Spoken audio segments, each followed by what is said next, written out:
Hello, everyone. This is Monty Joseph. Welcome to my channel, Hands on Your Shoulders. Uh, this is the channel that I take a bit of time to talk to you about um, things around addiction, recovery, and sobriety. So, one of the things that I have learned, and this is what I've also heard from a lot of people, is that, or what people ask. And one of the things that they ask is often is, what's the difference in between sobriety and recovery? Well, the simple answer is that sobriety is basically what you gain and what you get to keep. Recovery is how you learn to keep your sobriety.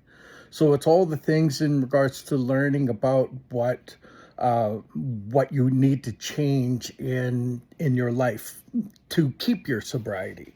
Because essentially, all the things that you did in your addiction, or that a person does in their addiction, usually ties directly into all the pieces of their life and the things that they kind of have to change and challenge themselves to change.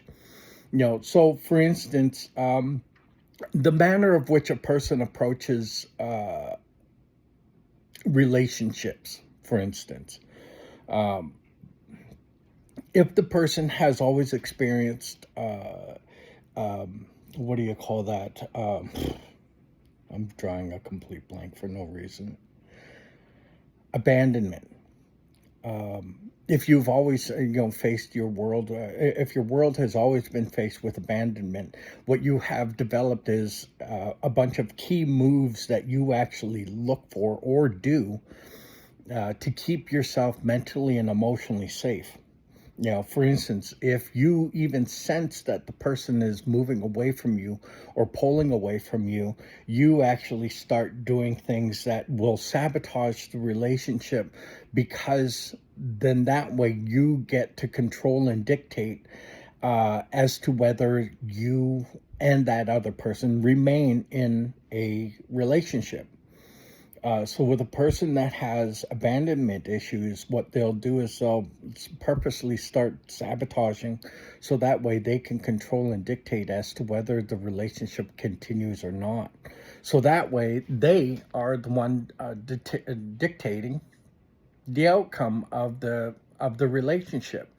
And if it ends up being that, like, oh, well, I guess this relationship is over, it makes it easier for them to leave it. So essentially, they abandon before they get abandoned, right? So when it comes to that in particular, that is one of the things that a person will do.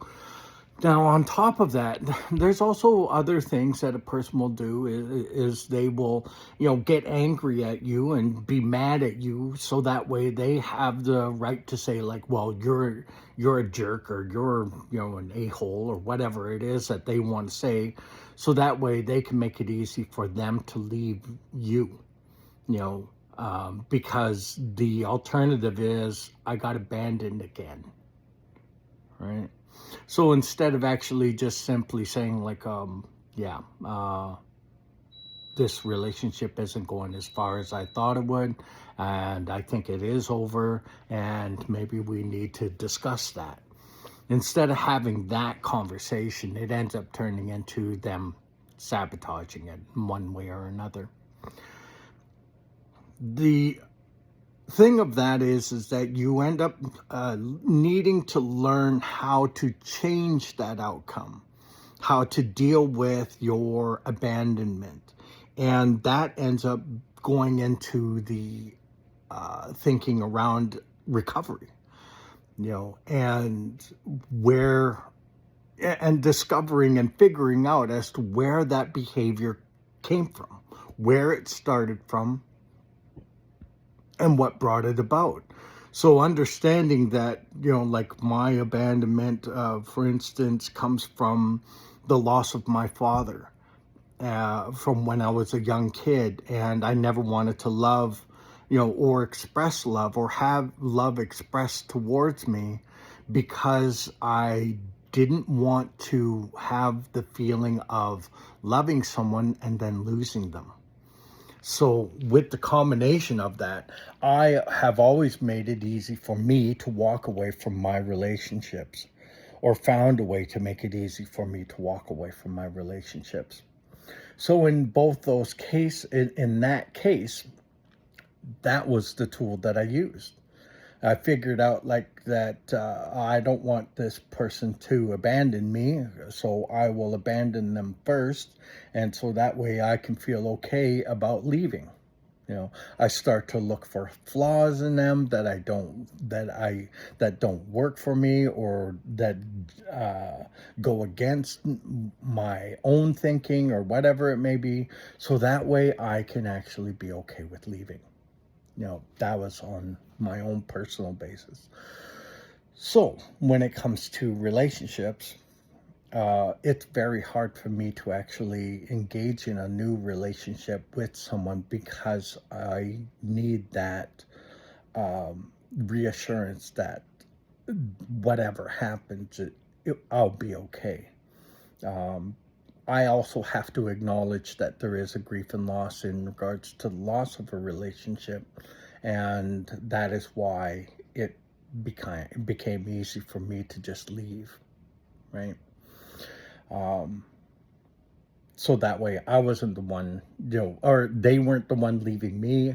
I was the one leaving them, even before the actual leaving, occurred. So that is only one piece of it. So the abandonment, piece ends up playing a role in that relationship piece. When it comes to other pieces of it, you kind of have to pay attention as to what that looks like, and what was involved, who is involved.